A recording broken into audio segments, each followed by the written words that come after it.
So I wanted to add something here just to illustrate exactly what Austin's explaining here and what Gary is explaining in the Boron letters, and the idea of writer's block, or that you sit down and you don't know what to write.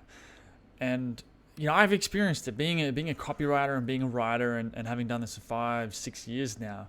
I have had my share of what you'd probably call writer's block, and this is something that a lot of people who want to be writers, or are aspiring writers, or are trying to become a copywriter, or are already doing it, everyone struggles with this so-called thing called writer's block.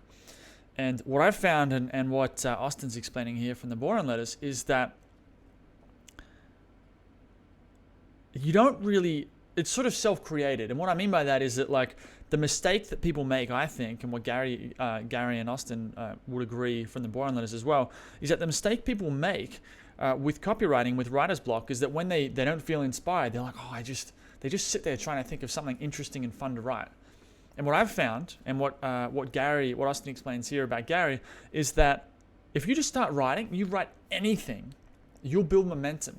And so an example of this is when I'm writing with clients, or I'm writing copy for my own businesses, I rarely get writer's block anymore, because what happens is, let's say I sit down, I'm not really sure what to write. I'm like, all right, cool. So I'll just start brain farting anything that comes into my head. Instead of trying to write the best copy straight away, I'm just writing anything. Now, I might do it the way Gary does it, like, all right, look, I'm sitting here in my office at home, and I'm trying to write an email about diamonds today because I want to convince you to buy this product that's diamonds or something.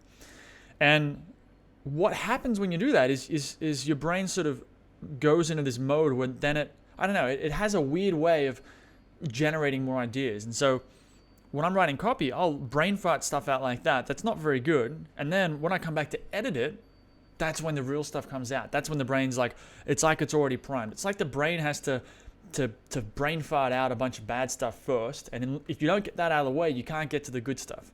So that's my tip. That's the tip from the Boron letters that Austin's going over here, is that to write more and to write better and to start having writer's block or any of that, just write anything that pops into your head just to get going. You can delete it later. So try it. See what happens.